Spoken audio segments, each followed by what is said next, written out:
안녕하세요. 축직먹입니다. 리버풀이 극적인 승리를 거두면서 선두 자리를 다시 한번 지켰습니다. 많은 선수들의 부상 속에서 노팅엄의 짜임새 좋은 전술에 쉽게 대응하지 못했는데요. 경기는 어땠는지 하나씩 짚어보며 알아보도록 하겠습니다. 먼저 노팅엄의 전술을 알아야 리버풀이 추가 시간이 되어서야 득점을 할 수 있었던 이유가 설명됩니다. 노팅엄은 왼쪽 포메이션처럼 원래는 4-2-3-1로 출전했습니다. 하지만 수비 시엔 오른쪽 전술판처럼 4-4-2 형태의 두 줄 수비를 구성했죠. 여기서 눈여겨볼 건 오리기와 엘랑가입니다. 원래는 스트라이커 성향의 오리기를 사이드에 놓고 윙어로 자주 나오는 엘랑가를 투톱에 놓았습니다. 이건 엘랑가를 조금 더 앞쪽에 놓으면서 역습 시 빠른 공격을 하기 위함으로 보여집니다. 노팅엄은 중하위권 팀들이 강팀을 상대하는 정석적인 방법으로 나왔습니다. 그리고 빠른 역습이라는 무기도 장전해 두었죠. 리버풀은 오늘도 역시 4-3-3으로 나왔습니다. 저는 두 자리가 바로 눈에 띄었습니다. 첫 번째는 조고메즈의 수비형 미드필더 역할, 두 번째는 클라크의 왼쪽 미드필더 역할입니다. 리버풀의 홀딩 미드필더는 요구받는 게 아주 많습니다. 넓은 커버 범위, 포백 보호, 센터백과 공격을 연결하는 패스 등 많은 부담을 요하는 자리죠. 고메즈가 이 역할을 잘 해내는지가 중요했고, 유스인 클락도 얼마나 존스가 생각 안 나도록 플레이하는지가 중요했습니다. 리버풀은 오늘도 큰 전술 틀은 비슷했습니다. 되도록 높은 라인에서 압박하기, 공 뺏기자마자 바로 압박하기, 센터백을 제외한 나머지 선수들의 잦은 스위칭, 만들어서 공격하기보단 기회 나면 바로 슈팅 등입니다. 이 프레임에 맞춰서 하나씩 잘 되었는지 보겠습니다. 결론부터 말씀드리면 전방 압박은 매우 성공적이었죠. 공격 모멘텀 지표입니다. 노팅엄이 간간히 공을 소유하거나 역습을 하는 몇 번의 순간을 제외하고는 리버풀이 공을 가지면서 계속 플레이했습니다. 그만큼 리버풀이 노팅엄이 공을 가질 시간을 안 줬습니다. 뒤에서 돌리려고 하면 타이트하게 압박해서 킥 미스나 롱킥을 유도해서 공을 가져왔죠. 하지만 그 다음이 없었습니다. 리버풀이 공을 소유했지만 생각보다 위협적인 찬스는 만들지 못했어요. 경기 스탯을 위부터 보겠습니다. 리버풀이 점유율은 71%로 압도적이었습니다. 하지만 유효 슈팅은 2개밖에 없었고 빅찬스는 하나도 없었습니다. 오히려 노팅엄이 2개나 있었죠. 공격진에서 학포의 영향력이 거의 미미했습니다. 오프더블 움직임도 약했고 온더블 상황에서도 둔했습니다. 결정적으로 경기장에서 많이 보이지 않았습니다. 공격수 한 명이 완전한 역할을 못하니 상대를 가둬놓더라도 쉽게 깨지 못했죠. 리버풀은 상대의 밀집 수비를 깨기 위해서 수많은 공격진의 스위칭을 가져갑니다. 클롭은 디아즈에게 자율성을 많이 부여했습니다. 디아즈는 가운데로 가면서 학포와 투톱을 만들기도 하고 계속 상대 수비 라인을 왔다 갔다 하면서 상대 수비 라인에 균열을 내기 위해 움직였어요. 그때 왼쪽은 누가 커버했냐?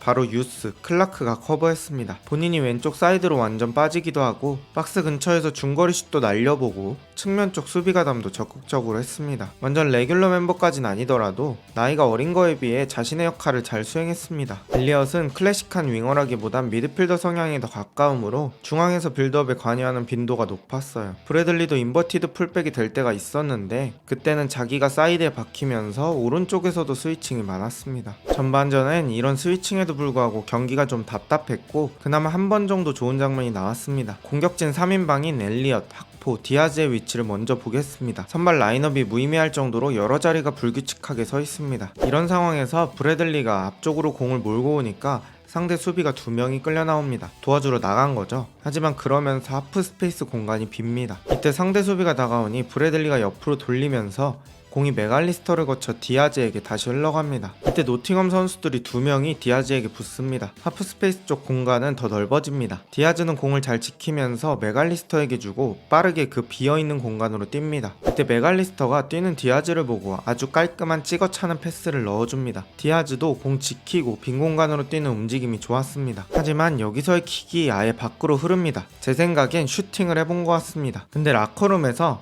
나 그거 슈팅이지? 하면 아니야 이거 땅볼 크로스인데 침투가 없었어 라고 속이려면 속일 수 있을 정도의 킥이었죠. 무튼 이런 장면에서 득점이나 유효 슈팅의 확률을 늘려가면 더 좋은 평가를 받을 수 있는 디아즈인데 아쉽습니다. 전반 중에는 사실 이 장면 이외에는 노팅엄의 밀집 수비를 잘 공략하지 못했습니다. 하지만 후반전에 누네즈와 엔도를 투입하면서 경기 분위기는 바뀌기 시작합니다. 엔도가 가운데서 공을 잡았습니다. 1번과 2번 중 어디가 난이도가 높을까요? 맞습니다. 2번입니다. 여기서 보통 안정적인 미드필더라면 1번 패스를 선택하겠지만 요즘 자신감이 올라온 엔도는 2번으로 한 번에 넘겨줍니다. 그러면서 디아즈가 수비 사이로 라인 깨는 누네즈에게 밀어줄 수 있었습니다. 물론 누네즈가 잡고 때린 슈팅은 옆구물에 맞습니다. 이 장면이 나오기 전까지 이런 소규모로 박스 안에서 만드는 공격이 거의 없었습니다.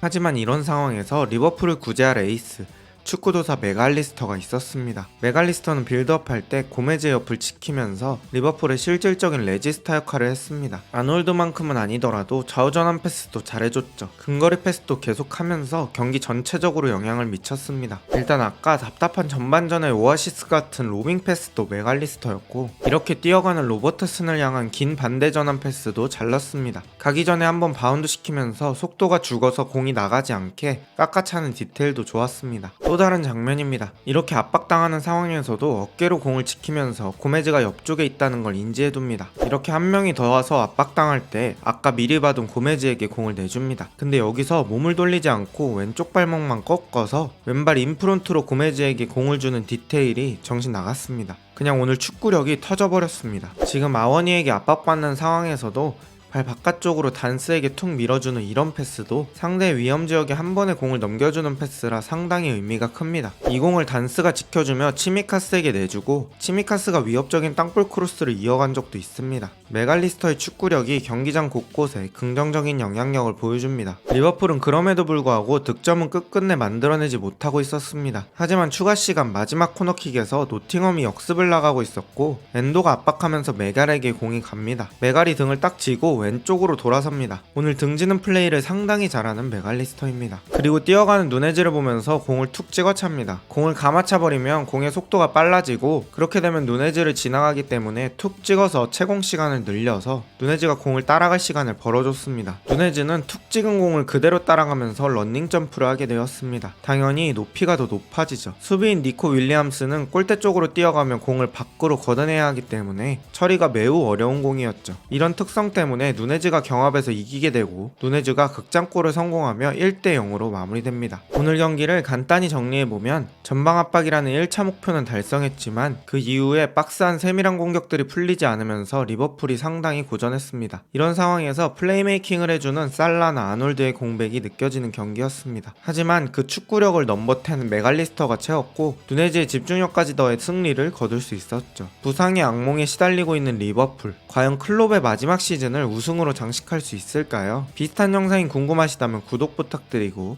좋은 하루 되세요.